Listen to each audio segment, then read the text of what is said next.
Assalamualaikum warahmatullahi wabarakatuh. Hamdan wa syukran lillah, salatan wa salaman ala rasulillah. Teman-teman semua yang dimuliakan Allah Subhanahu wa taala, mari kita melanjutkan pembahasan kita di surah Al-Baqarah. Dalam kesempatan ini kita akan bahas hukum tajwid yang terdapat dalam surah Al-Baqarah ayat 11. Kita lanjutkan pembahasan kita tentang belajar ilmu tajwid, yang mana saat ini kita sudah memasuki ayat 11 dari surah Al-Baqarah. Baik, kita mulai di ayat pertama. Di awal surah kita diperlihatkan dengan bacaan wa iza. Wa iza di sini teman-teman itu ada hukum tajwid yang terdapat dalamnya, itu ada mad tabi'ah atau mad asli. Sebagai cirinya adalah ada alif berdiri di depan sa yang berbaris fathah, maka dia mad tabi. Nah, hukum bacaan mad tabi yaitu dibaca dua harakat panjangnya ya. Contoh wa iza. Berikut huruf ko berbaris kasrah, ada ya sukun di depannya. Maka dia juga adalah mad tabi.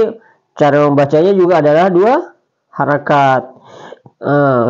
Kita contoh kembali, yaitu wa iza qila. Jadi tidak boleh wa iza kila ya, tapi wa iza qila.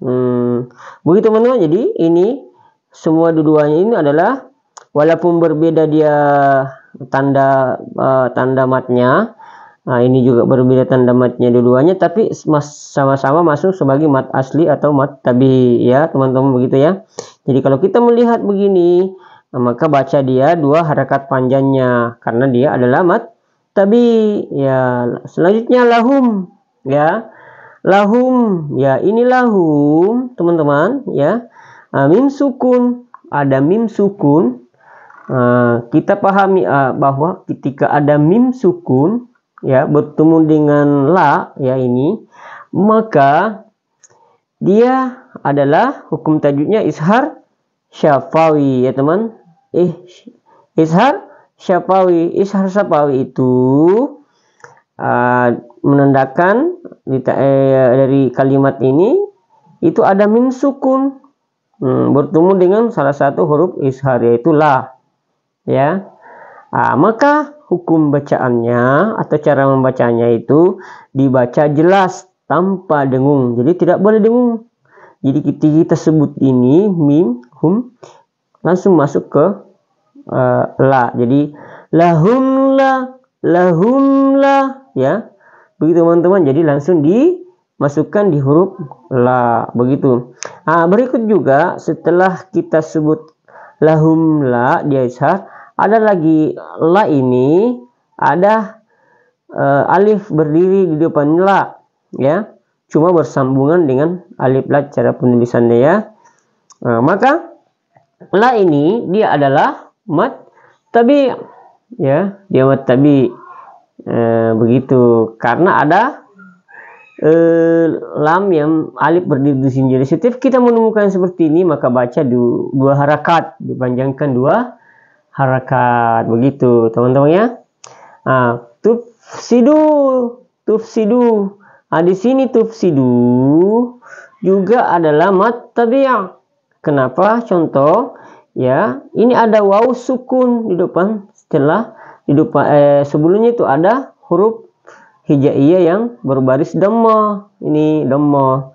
Maka setiap yang seperti ini itu masuk dalam hukum tajwidnya adalah mad tabi'.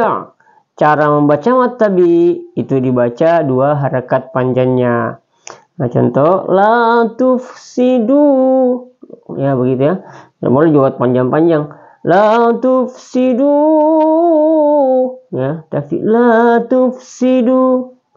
Jadi tidak boleh la tufsidu, tapi la tufsidu ya, begitu teman-teman.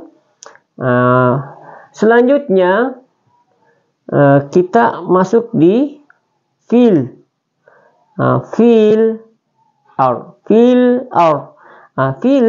ar ini Di sini terdapat hukum tajwid namanya huruf lam qamariyah, ya, huruf lam qamariyah. Jadi di sini teman-teman huruf lam qamariyah. Contohnya sebenarnya ada ya di sini, fi, ada ya di sini. Seandainya tidak huruf lam qamariyah ini, maka fi ini dia masuk mad tabi, ya, atau mad asli.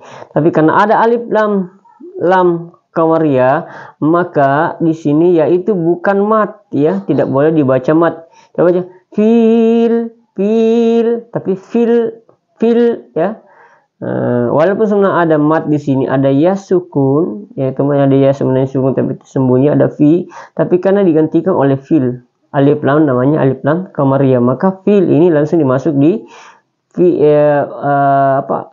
baris kasrah ini dari fa ini langsung masuk di fil, jadi tidak boleh fil, tapi fil ar, ya. Ini namanya alif lam qamariyah, alif lam yang sukun ditandai oleh sukun ini, jadi harus dibunyikan. Jadi kebalikannya dari alif lam syamsiyah, ya. Begitu teman-teman, ya. Jadi kita lanjut di qalu, ya. Di sini ada dua hukum tajwid yang terdapat di dalamnya. Yang pertama adalah mad.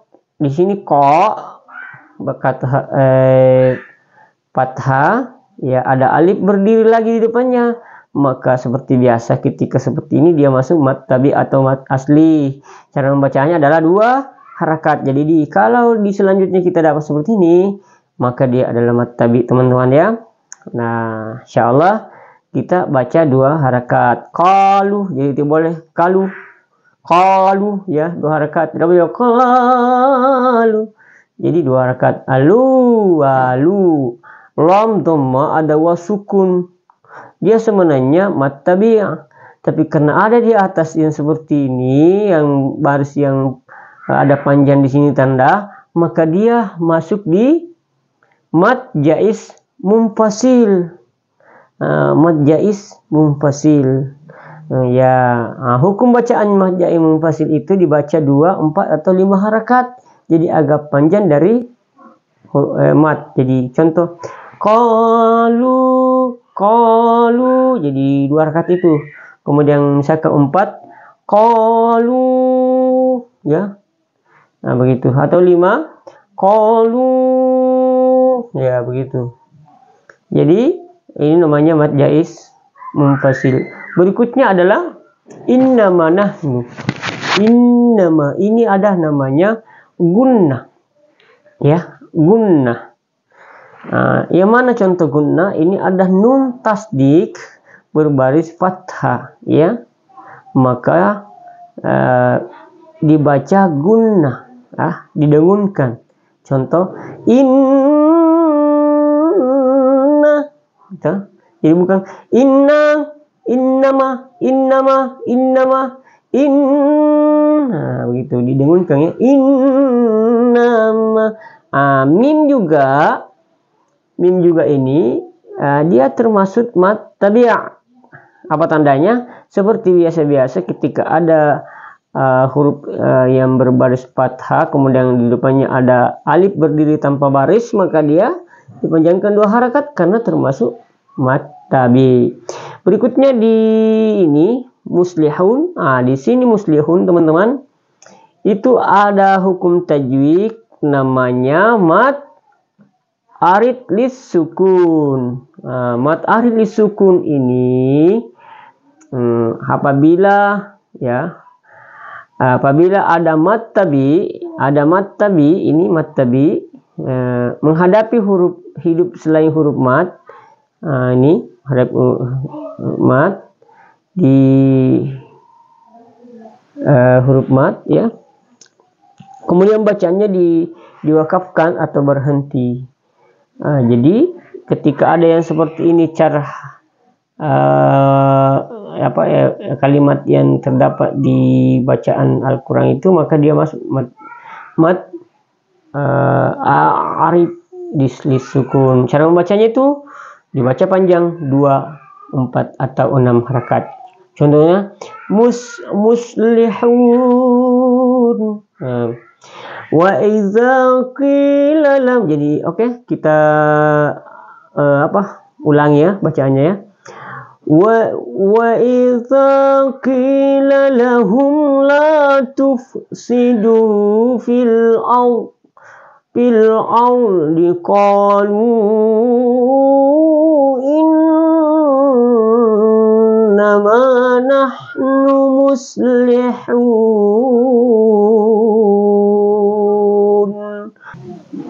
Oke teman-teman, alhamdulillah baru saja kita selesai membaca atau memahami dari menjelaskan tentang hukum tajwid yang terdapat dan termuat di dalam surah Al-Baqarah ayat 11 ini.